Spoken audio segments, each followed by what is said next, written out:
Good evening. This is Making the Case. I'm Yodit Tewolde. Jurors in the Jussie Smollett trial could begin deliberating as soon as tomorrow, with closing arguments set to begin in the morning. The former Empire star was the key witness on the stand again today, as the prosecution's cross-examination focused largely on what happened in the hours leading up to the alleged attack. Smollett told jurors that he was the victim of a hate crime back in 2019 and that there was no hoax. He now faces 6 felony counts of disorderly conduct for lying to police. I've got Chicago-based criminal defense attorney Tony Thedford and veteran prosecutor and BNC's legal contributor Paul Henderson, both here to discuss. All right, guys, glad to have you both on. Let's dive right in. Things got really heated between Smollett and the state during cross-examination today. The prosecution pressed Smollett about the days leading up to the alleged attack, as well as the day of, and the back and forth grew heated. Smollett got flustered at times, even refusing to answer some of the questions asked, which led to the judge stepping in to order Smollett to answer the questions directly without being argumentative. Now, the greatest uncertainty of a defendant testifying is how they'll withstand cross-examination. When a defendant decides to take the stand, they waive their right to remain silent, but they can't refuse to then answer questions. Criminal trials can be very emotional. They can be stressful, especially for defendants who have everything to lose. So some people just don't perform well, even an actor, as in this case here. Paul, give me your thoughts about Jussie's performance on cross-examination today.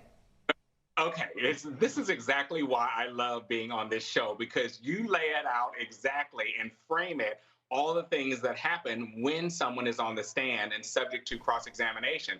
And really, in part, I think jurors are waiting for that as well. They want to see, they know that the defendant, if he gets on the stand, is going to tell their story. But what they wait for is how they will stand up to the cross-examination of the expected questions that the jurors have in their minds and how they're going to come across to the jury.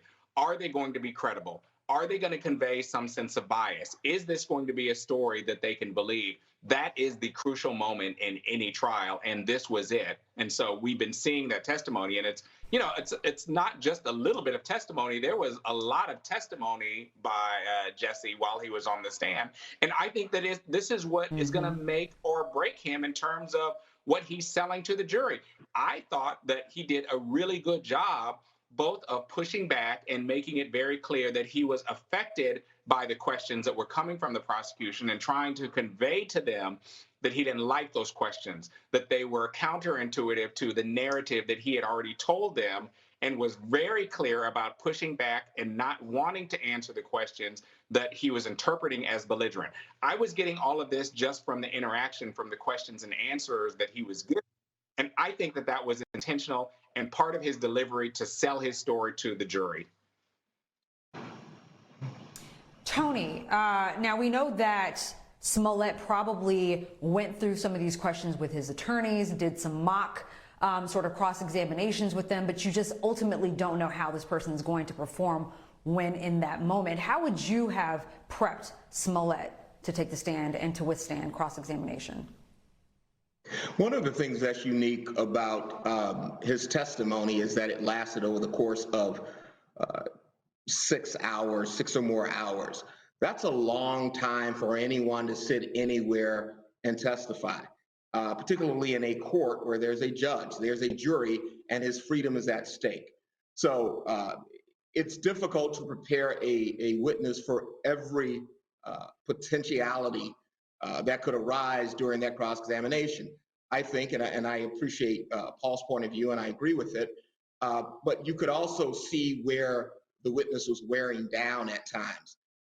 And often when a witness comes with a question, avoids the question, answered it his own way, that could be signs of sort of attrition, because cross-examination is meant, if done correctly, is meant to wear a witness down. It's frankly not meant to seek truth as much as it's meant to discredit that witness. And Mr. Smollett had a huge challenge in front of him because this case really comes down to him. All the other witnesses become irrelevant, frankly, once a defendant takes the stand. He is the star of the show, and it seems appropriate that a movie star would be the star of his own show in this courtroom here in Chicago. Now, Paul, the moment that you were referencing earlier was another moment where Smollett lost his cool. When the prosecutor was reading aloud one of the actor's messages to the Ascendario brothers that included the N-word and didn't try to censor it for the court, Smollett then asked the prosecutor to spell the word or not say it at all out of respect for African Americans in the room. The prosecutor apologized and let Smollett then read the messages for the jurors instead. Now, yes, I'm sure that Smollett had genuine feelings of agitation because this white prosecutor was just saying the N-word rather than saying N-word or spelling it out. But do you think that this was Smollett's way of taking the heat off him a bit? Because, listen, that prosecutor at that point was grilling him like a cheese sandwich. Or was it an attempt to make the prosecutor look bad to jurors? I think it was both of those things, and I don't believe for 1 minute that that was unplanned or unintentional. And here's why. You know as well as I do, they had a whole discussion back and forth in the in limine motions about what would be presented and what could be used in that court and in that trial already. So everyone knew and had seen all of that evidence, and he knew this was one of the documents that was at issue that was going to be presented. And so this was a moment for him. I won't say that he was pandering to the jury, but it was an opportunity to interrupt the questioning and to distract and point out his offense from the prosecution, not just for that message, not just for that text that he was being asked about, but for the whole process in general from that prosecutor asking him the questions in the way that he was. This was a distraction that I thought was effectively used from a well-trained actor and a well-trained witness and defendant on the stand to counter and interrupt the line of questioning to present something that he took personal offense for on behalf of the broader community. And hopefully, from his perspective, on behalf of the jury as well, to try and get them to continue to pay attention to him, to lean in. That was one of the moments today, similar to the lean in moments from yesterday when he was testifying, where the jury is just paying attention to what he's saying and focused on what he's saying, independent of what the charges are, independent of the allegations, independent of the line of questionings. And anytime you're distracted in that way as a defendant, I think that those are points that are scored. I think that that was helpful to him more than not. Whether or not it's going to overcome their own common sense or judgment and analysis about the other testimony is a secondary issue. But I thought that that was an effective use of a defendant on the stand interrupting a cross-examination for his own benefit. Tony, let me ask you, do you think that this was a huge misstep on the part of the prosecution to continuously say the N-word when this case is about a hate crime based on someone's skin tone and their sexual preference? Well, I think that the prosecution was caught in a catch-22 here. This was evidence in the case. Some of the linchpins of the case was relying on those text messages to give context. So it would be impossible to avoid those things. However, I think that there was certainly the possibility or the consideration by the prosecution to just say N-word or to avoid the word because it gives them the high ground. Here, they chose to forge ahead with the text as they were indicated, and it really laid a trap for them. And I agree with Paul again on that issue. I thought it was a bad look for the prosecutor. I will say that I believe the prosecutor, by relenting as quickly as he did, and by deferring, he was able to probably capture some more ground, although he had lost it substantially by what really was a mistake in using that word. A white man using that word is problematic, period. A white man using that word when we're discussing a potential hate crime, is compounded. So I think that Smollett did a very good job of handling that portion of it. I also agree with Paul that his attorneys prepared him for that moment. They knew it was coming. They knew the evidence in the case for over a year. Certainly, they were ready for that moment. All right, guys, time for a commercial, but closing arguments are set to begin tomorrow morning. So what can we expect to hear from both sides in their final plea to the jury? We take a look ahead as my legal experts weigh in. Next, you're watching Making the Case. It took almost 3 years for the trial of former Empire star Jussie Smollett to finally begin. And now, in less than 2 weeks of testimony, the jury could have a verdict by the end of the week, with closing arguments set to begin tomorrow morning. Back with me, veteran prosecutor and BNC's legal contributor Paul Henderson, also with us from Chicago, criminal defense attorney Tony Thedford. Jussie Smollett and the Osendero brothers certainly got the most attention, but we also heard from several Chicago police officers, a TV executive, and others. Whose testimony did the most to help or hurt either side? Tony, you first. Yeah, I think that the brothers' testimony actually helped the defense. If we recall, the brothers are now being cleaned off and put on the witness stand and made to be these pillars that are relied on by the government in attempting to prove their case. These gentlemen were charged originally. They gave the police a story. That story led to their charges being dismissed and them being star witnesses in the case against Jussie Smollett. So they have a motive to lie. And I think that their testimony, presumably against Mrs. Smollett, they have to be believed. And the fact that the government has the burden of proof in this case, they're relying on two gentlemen who are sketchy at best based on their own presentation, I think actually would be what I would rely on as defense counsel in terms of my closing argument and the weakness of the government's case here. So I think that they have something to work with. Obviously, Mr. Smollett's testimony, he becomes the focus of the case, but he does not have the burden of proof. And as defense counsel, I will remind the jury of that over and over again, that the government has to prove this case beyond a reasonable doubt. And if the story is unbelievable on either side, the defendant wins. Now, closing arguments, again, begin tomorrow. Paul, when it comes to the prosecution, what do you make of their case as a whole? What do they need to hammer home for this jury, and how do they make it make sense tomorrow? Yeah, it's still an uphill battle. I mean, like I said, we've been talking about this from the beginning, that this is a he said kind of trial.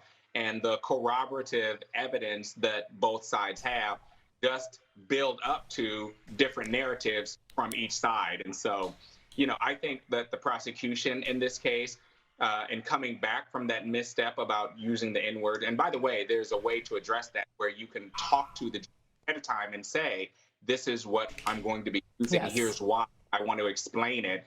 That wasn't done. That was a misstep that got exploited from the defense in the instance where they had him on the stand. But looking forward and ahead to what the prosecution is likely to be arguing for closing, I think the things that I would be focusing on is reminding this jury that this defendant is a celebrity, that this is a star, that this is someone alienated from them, that lives in a different world, that took advantage of his privileges, that has opportunities and advantages. And what he did with his opportunities and advantages was diminish public safety by making these false reports and to further his own career. That's the argument that I think has the most palatable bite to it to present to a jury. I would be pointing out to them all of the inconsistencies in his testimony about his narrative, but I would also point out the things that felt most credible to me from the two brothers and their testimony and their narrative about having an exact amount of money of $3,500 that was for this supposed attack, and then the $100 to buy supplies because there were supplies involved in the narrative. That's a complicated story that rings true or may ring true to the jury. That's what I'd be focusing on as I was trying to present something to a jury, to focus on this and not be distracted by the wild tales from a celebrity actor on the stand trying to get out of being held accountable for public safety that was diminished in our city. Yeah, I definitely think it's important for the prosecution to simplify this case as much as possible and just ask the jurors to use their common sense, because honestly, I'm confused at this point. So I'm looking forward to seeing how they put all this stuff, all the evidence together and make it make sense. Tony, was Smollett's testimony convincing enough? I mean, he had answers for almost everything, but were they reasonable enough to raise doubt as to his guilt? And how should the defense lay out their case in their final plea to the jury? Well, first of all, I think that there are a couple of things that stood out about his testimony to me. His demeanor, particularly on day one, when he testified yesterday, and obviously his lawyer put him on and they had rehearsed, presumably, his direct testimony. I think he came across as very calm and logical. Although the story that he's telling is one that is beyond belief for most of us. Remember, the story that the government is telling is beyond belief for most of us. So I think that he appeared to be a voice of calm. I do believe, though, that during cross-examination, he came across as a bit smug and a bit entitled. And Yes. those questions that jurors want answered, I think on some level he appeared bothered by some of the questions, even outside of the N-word issue. And that may play against him regarding, his credibility and his testimony. Do they get to reasonable doubt? I believe that they can. And again, it's difficult to predict because this does come down to some really simple factors as to whether or not, the government has proved what is really a simple case beyond a reasonable doubt. The issue is whether or not he lied to the police, period. And he is Smollett has consistently denied that. And enough of those denials could work in his favor in front of that jury, and they determine, look, we don't know what happened here. And since we don't quite know what happened here, we're obligated to find the defendant not guilty. So I think the confusion really works in the favor of the defendant, certainly not the government. As you indicated a minute ago, it's confusing. Their case is confusing because they rely on a theory of prosecution here that is wild.